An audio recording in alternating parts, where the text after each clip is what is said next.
The Crystals are an American vocal group based in New York, considered one of the defining acts of the girl group era in the first half of the 1960s. Their 1961 and 1964 chart hits, including There's No Other, Uptown, He's Sure the Boy I Love, He's a Rebel, Da Do Ron Ron, and Then He Kissed Me, featured 3 successive female-led singers, and were all produced by Phil Spector. The latter 3 songs were originally ranked number 267, number 114, and number 493, respectively, on Rolling Stone magazine's list of the 500 greatest songs of all time. However, 2 songs were dropped from the magazine's 2010 update. History. Formation and signing to Phil's Equals. In 1961, Barbara Alston, Mary Thomas, Dolores D. Deacon Ibru, Minna Girold and Patricia Patsy Wright formed the Crystals with the help of Benny Wells, Barbara's uncle. Soon, the quintet signed with Phil Spector's label Phil's Records. Their first hit, the gospel-influenced There's No Other, debuted on the Billboard Hot 100 in November 1961. Originally the B-side to Oh Yeah, Maybe Baby, the stirring pop ballad was co-written by Spector and Leroy Bates and featured Barbara Alston on vocals. The recording was made late on the evening of the high school prom at Central Commercial High School, the school attended by Barbara, Mary, and Minna. They were still wearing their prom dresses, as they had come to the studio straight from the event. The single reached number 20 in January 1962, marking an auspicious debut for Spector's Phil's label. Brill-building songwriters Barry Mann and Cynthia Vile's Uptown gave the girls their second radio hit. Having an ethnic flavor with flamenco guitar and castanets, the more up-tempo Uptown featured Alston once again emoting convincingly over a boy, though this time with class issues woven into the story. After the success of Uptown, a pregnant Girold was replaced by Dolores Lala Brooks. The controversial subject matter of the next single, 1962's He Hit Me, resulted in limited airplay with the track only bubbling under the Billboard Hot 100, peaking at number 123. Barbara Alston later disowned the track, stating it was a Euro absolutely, positively, the one record that none of us liked a Euro. Replacement Crystals equals. Soon after He Hit Me flopped, Phil Spector began recording singer Darlene Love and her backing group The Blossoms but under the name The Crystals, who sometimes had difficulty hitting the same notes during live performances according to the documentary 20 Feet from Stardom. Legend has it that the real Crystals were not able to travel from New York to Los Angeles fast enough to suit the LA-based Spector, who wanted to quickly record writer Gene Pitney's He's a Rebel before Vicky Carr could release her version on Liberty Records. The Crystals were unavailable, but Love and the Blossoms were also based in LA, so Spector recorded and released their version under the Crystals banner. It was not the first time Spector would promise the Blossoms a single and release it under the Crystals. Ironically, Liberty Records president Al Bennett had previously hired Spector as a staff producer and promotion director. The song had originally been offered to the Shirelles, who turned it down because of the anti-establishment lyrics. It marked a shift in girl group thematic material, where the singer loves a bad boy, a theme that would be amplified by later groups. He's a Rebel was the Crystals' only U.S. #1 hit.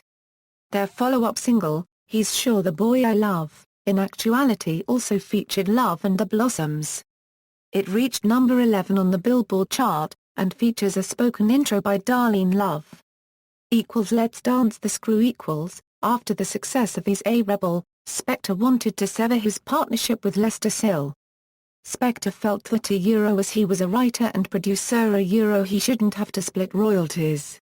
In order to fulfill the terms of their contract and thus, offer to buy Lester Sill out, Spector quickly wrote and recorded a song which, due to its subject and length, was designed not to garner any royalties. The song, entitled Let's Dance the Screw, Part 1 and 2, is a track with a length in excess of 5 minutes, therefore unlikely to be considered for radio play, as most songs' runtimes were 3 minutes or less. The record featured simple instrumentation just a piano repetitive lyrics, and Spector's lawyer, Marty Machat, intoning the title and lyric elite unregistered trademark S Dance the Screw, numerous times in a deadpan monotone. The B-side, Part 2, was more of the same but played much more slowly, and a running time in excess of 8 minutes. The Crystals sang the song's repetitive verses, though it is unclear if these singers were the original Crystals or the Blossoms. The recording was never released commercially as a single, and only a few promo copies are known to exist and one known stock copy on Light Blue label. The record was apparently created to be a joke at Phil's expense, who was soon to leave the Phil's label, as a single copy was specially delivered to him in early 1963. Both parts of the song have since been released on CD. The Real Crystals return though it is unclear as to the level of their participation in Let's Dance the Screw. The Real Crystals definitely began recording again under their own name in 1963. However, Thomas had departed to get married, only to join another mildly successful group, the Butterflies, along with another original Crystal, Minna Girard. This reduced the group to a quartet. Alston, known for her shyness and stage fright, was never comfortable with being out front, stepped down from the lead spot, giving it to Dolores "Lala" Brooks. According to Brooks, she had been doing Alston's leads in their live shows for a while. After Let's Dance the Screw, the group's next release was the classic Da Do Ron Ron. The song was a top 10 hit in both the US and the UK, as was the follow-up single Then He Kissed Me, with lead vocals also sung by Brooks. Lala also flew out to LA to record tracks for the infamous A Christmas Gift for You LP. At the start of 1964, the Crystals flew to the UK for their first European live shows. Then He Kissed Me soared to number 2 in the UK, and the Crystals also headlined the TV programs Ready Steady Go and Saturday Night at the Palladium.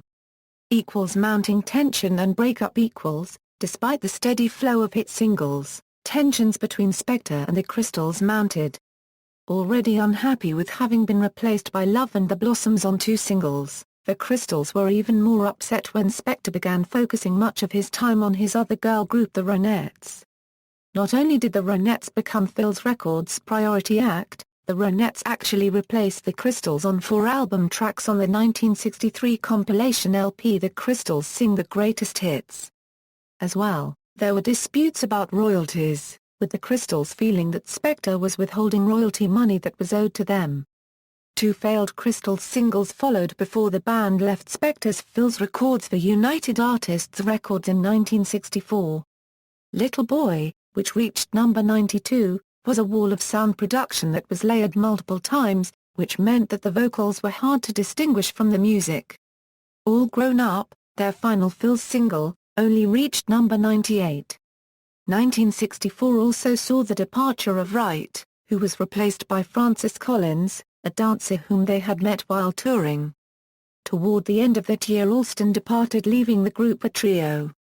As a trio, they recorded 2 singles for United Artists, My Place, and You Can't Tie a Good Girl Down. One more single was released by Barbara, Dee Dee and Mary on the Tiny Michelle Records in 1967 and they disbanded in 1967. They reunited in 1971 and still perform today. Kinabalu is the only original Crystal who remained active throughout their touring from the 70s to the present. Dee Dee carries on the Crystals' legacy by performing with Patricia Pritchard Lewis, a member since 2005, and Melissa Antoinette Grant, a member since 2002. The voice of the Crystals' 2 biggest hits, Lala Brooks, after living in the UK for 2 decades, has returned to the stage and tours around the world. Contemporary usage, Then He Kissed Me was the opening song to which Elizabeth Shue danced around her bedroom in Adventures in Babysitting. It was the song in which Ray Liotta and Lorraine Bracco enter the Copacabana on their first real date in the movie Goodfellas. It was featured during the episode Homer and Marge Turn a Couple Play on The Simpsons. It was also covered by So Bisexual and used on their live album. Da Do Ron Ron was played during a scene in a dance club in the 1979 film Quadrophenia, and by Russell Harold Ramis to train ESL students in the 1981 comedy Stripes. He Hit Me was used in the episode Mystery Date on Mad Men. Crystal was the name of one of the girl group-inspired street urchin characters in the musical Little Shop of Horrors, along with Chiffon and Ronette. Amy Winehouse cited "He Hit Me" as an influence when writing her album Back to Black. The American singer Lana Del Rey used the same phrase in the song Ultraviolence in the album of the same name. Band members. Discography. Albums equals. Studio albums, 1962, Twist Uptown, 1963, He's a Rebel, NB. 9 of the 12 tracks on He's a Rebel also appeared on Twist Uptown. Compilation albums, 1963, The Crystals Sing the Greatest Hits, Volume 1, 1992, The Best of the Crystals, 2011, Da Do Ron Ron, The Very Best of the Crystals. Singles equals. References. Bibliography, Clement, John. Girl Groups are Euro-Fabulous Females That Rocked the World. Iola, Whisk. Krauss Publications pages 276. ISBN 0-87341-816-6, Clement, John. Girl Groups are Euro-Fabulous Females Who Rocked the World. Bloomington, in Authorhouse Publications pages 623. ISBN 978-1-4772-7633-4. ISBN 978-1-4772-8128-4. External links, official website of the latest incarnation of the Crystals, Crystals Biography I, Crystals Biography II, Crystals Discography I, Crystals Discography II.